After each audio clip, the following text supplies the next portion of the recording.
sometimes at the shelter on Albany Street, sometimes under the overpass. The image of his son, if he was his son, sleeping on concrete while he slept on Egyptian cotton sheets twisted Jonathan's stomach. "Get in the car," Jonathan said abruptly. "We'll run a DNA test." Daniel studied him as if measuring sincerity. "And if it says I'm yours?" he asked. Jonathan swallowed. "Then we'll talk." The drive to Jonathan's Beacon Hill townhouse was silent, except for the hum of the engine. Daniel sat rigidly in the back seat, staring out at brownstones lit by golden lamps, a world that seemed galaxies away from the shelters. When they arrived, the housekeeper's eyes widened at the sight of the boy, but Jonathan dismissed her questions and led Daniel to the guest room, instructing staff to arrange a private genetic test first thing in the morning. That night, Jonathan couldn't sleep. He poured himself bourbon and sat in his study, staring at a photograph of Elizabeth smiling on a windswept beach, wondering how much of her he had truly known. Memories resurfaced, her distant moods, the way she sometimes studied him as if weighing a decision, the cryptic statement during their last argument. "You can't bury everything with money, Jonathan." Had she meant Daniel? Had the car accident truly been an accident? The thought chilled him more than the November air. Meanwhile, in the guest room, Daniel lay awake too, fingers tracing the pattern on the quilt, uncertain whether he had just stepped into salvation or another trap. He remembered his mother's final weeks, her gaunt face illuminated by hospital fluorescence, whispering, "He needs to know. You deserve your name." She had given him the locket and an address scribbled on a prescription pad, Mount Auburn Cemetery, telling him to wait until he was ready. The next day, the DNA sample was taken discreetly by a private physician sworn to confidentiality.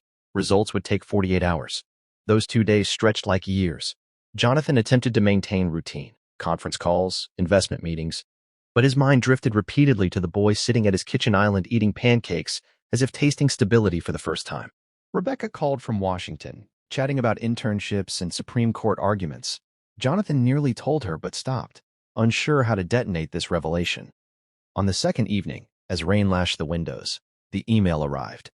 Jonathan opened it alone in his study, eyes scanning the clinical language until they landed on the conclusion: probability of paternity 99.98%.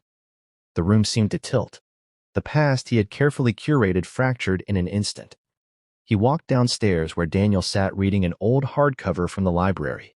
"It's positive," Jonathan said quietly. Daniel closed the book, his face unreadable.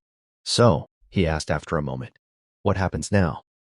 Jonathan had negotiated billion-dollar mergers with less fear than he felt answering that question. "Now," he said slowly, "we figure out how to be father and son." But life refused to unfold neatly.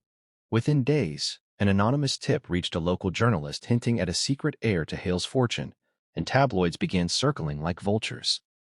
Jonathan suspected corporate rivals, yet a darker possibility gnawed at him. Elizabeth's accident had never been thoroughly investigated because he had used influence to shield the family from scrutiny. What if someone had wanted to silence her? As media pressure mounted, Rebecca flew home, confusion and hurt flickering across her face when she met Daniel. However, instead of hostility, she surprised them both by extending a cautious kindness, recognizing in Daniel the loneliness she had felt after their mother's death. Weeks passed, and though Jonathan enrolled Daniel in a private school and hired tutors, the boy remained guarded, as if waiting for the floor to collapse. One night, Jonathan overheard Daniel speaking softly to himself, practicing the word dad, but never daring to use it aloud. Then came the twist that shattered any illusion of control. A retired detective contacted Jonathan, claiming new evidence about Elizabeth's crash, brake lines deliberately cut. The revelation detonated through the household. If true, someone had murdered her. The detective hinted that Elizabeth had been meeting with a lawyer about revising her will days before she died, potentially to include another beneficiary, Daniel. The implication was chilling. Someone stood to lose if a second child entered the inheritance. Suspicion fell on many, board members, distant relatives. But shockingly, evidence began pointing toward Jonathan's own longtime business partner, Charles Whitmore, who would inherit controlling shares if Rebecca were sole heir, but lose leverage if assets were divided.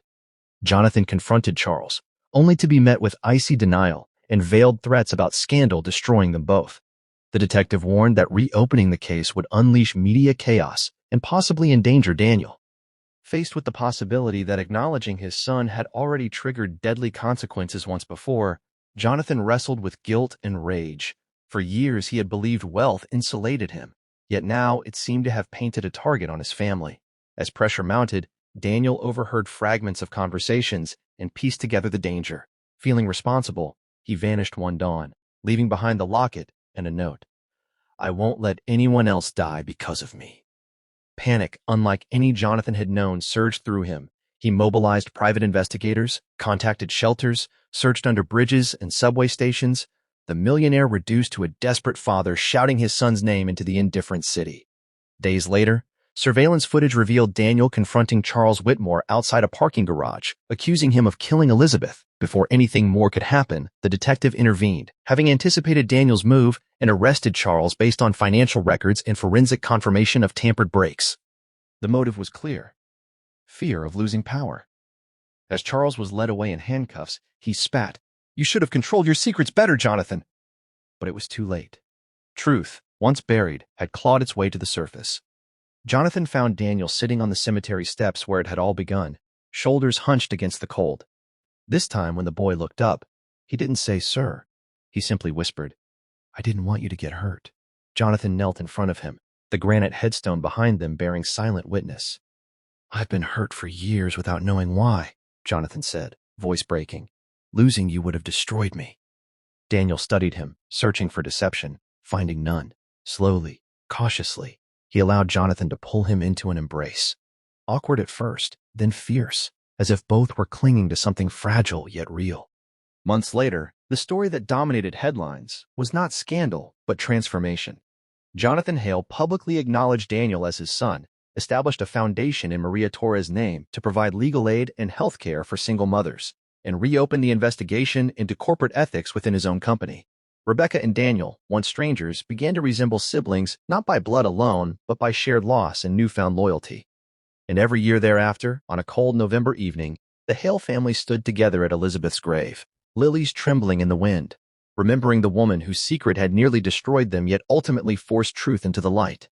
Because sometimes redemption waits in the most unlikely place, a cemetery at dusk, in the voice of a homeless boy brave enough to say, "You don't recognize me. I'm your son." Hook, what if the next time you walked past a homeless child on a cold American night, he looked up at you and whispered, "You don't recognize me? I'm your son?" Before we begin, if stories that shake you to your core, challenge what you believe about family, loyalty, and redemption, move you even a little, hit subscribe right now and stay with me, because this one will stay with you long after the final word. It was a bitter November evening in Boston, the kind of cold that cut straight through wool coats and leather gloves, the kind of cold that made even the wealthy retreat behind heated windows and glowing fireplaces.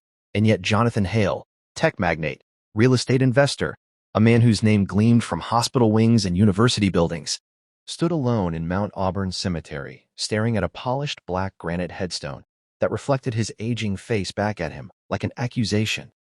Headstone read, "Elizabeth Hale, beloved wife and mother," and beneath it fresh white lilies trembled in the wind, their petals already browning at the edges, because even beauty had an expiration date, something Jonathan understood in business but had never accepted in life.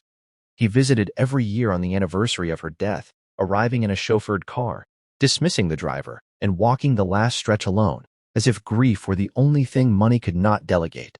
Elizabeth had died 10 years earlier in what newspapers called a tragic car accident on a rain-slicked highway, though Jonathan knew there were details no one else knew: late-night arguments, whispered threats about secrets that could destroy everything, words she had thrown at him during their final fight, words he had dismissed as hysteria.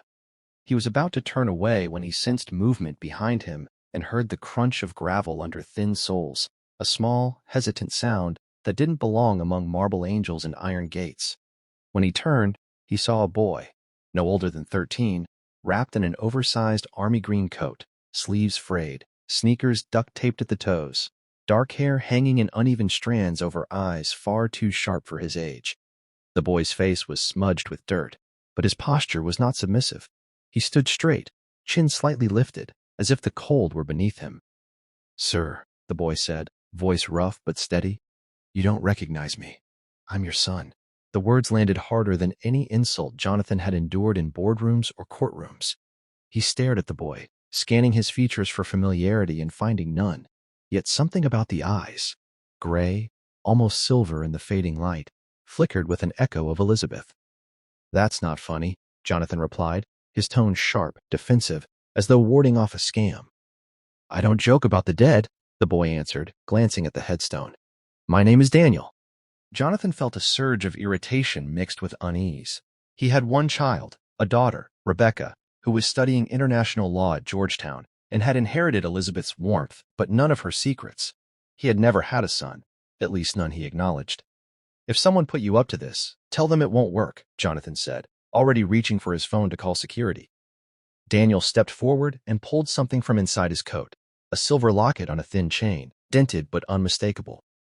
Jonathan's breath caught because he had given that locket to Elizabeth on their 5th anniversary, and inside it were 2 tiny photographs, one of them together on a sailboat in Maine, and one of Rebecca as a toddler with frosting on her cheeks.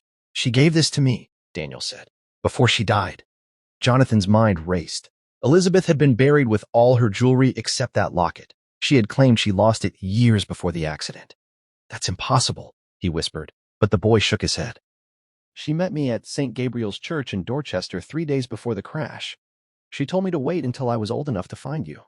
The wind howled through the bare branches, carrying with it the distant hum of traffic from the city that had made Jonathan rich. He felt as if the world had tilted slightly off its axis. "My mother's name was Maria Torres," Daniel continued. "She worked for you." Jonathan froze. Maria Torres had been a junior accountant at Hale Technologies 15 years earlier, bright and meticulous, with a quiet smile. She had left abruptly after rumors of an internal investigation, though nothing had ever been proven. Jonathan remembered one late conference in Chicago, too much champagne, a hotel room blurred by ambition and loneliness. He had buried the memory under years of acquisitions and quarterly reports. "Maria had a child," Daniel said softly. "Me. She tried to tell you. Your lawyers made her sign something instead." Jonathan felt heat rising to his face despite the cold. Non-disclosure agreements, settlements. He had signed countless documents without reading the human cost between the lines. "She didn't want your money," Daniel said. "She wanted you to know." A long silence stretched between them, filled only by the rattle of dead leaves. Jonathan searched the boy's face again, noticing the slight curve of the jaw, the shape of the eyebrows, features that mirrored his own childhood photos tucked away in a cedar chest. "Where is your mother now?" Jonathan asked, his voice barely audible. Daniel looked toward the horizon. "She died 2 years ago. Ovarian cancer. No insurance." The words struck like a verdict. Jonathan, who funded oncology research centers and appeared at charity galas wearing tailored tuxedos, had unknowingly let the mother of his alleged son die in a cramped apartment above a laundromat. "Why come here?" Jonathan demanded, grasping for control. "Because she told me if anything ever happened to her, Elizabeth would help," Daniel replied.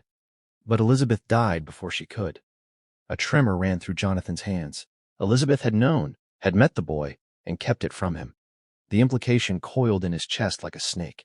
"I have proof," Daniel added, pulling from his coat a folded envelope sealed in plastic.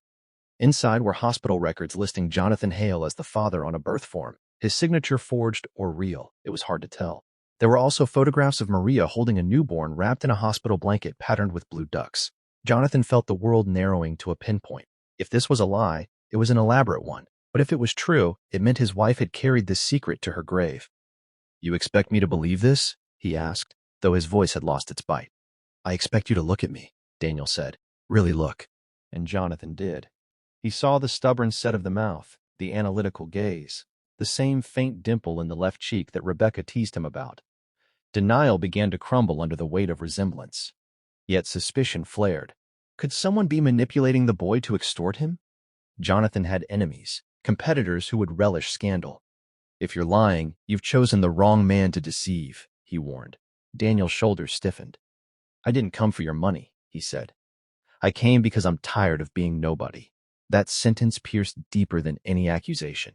Jonathan had built an empire on identity, his name etched into glass towers, while this child claimed to have none. Headlights flashed briefly at the cemetery gates as a car passed. Darkness settled heavier around them. "Where are you staying?" Jonathan asked despite himself. Daniel hesitated. "Around," he said.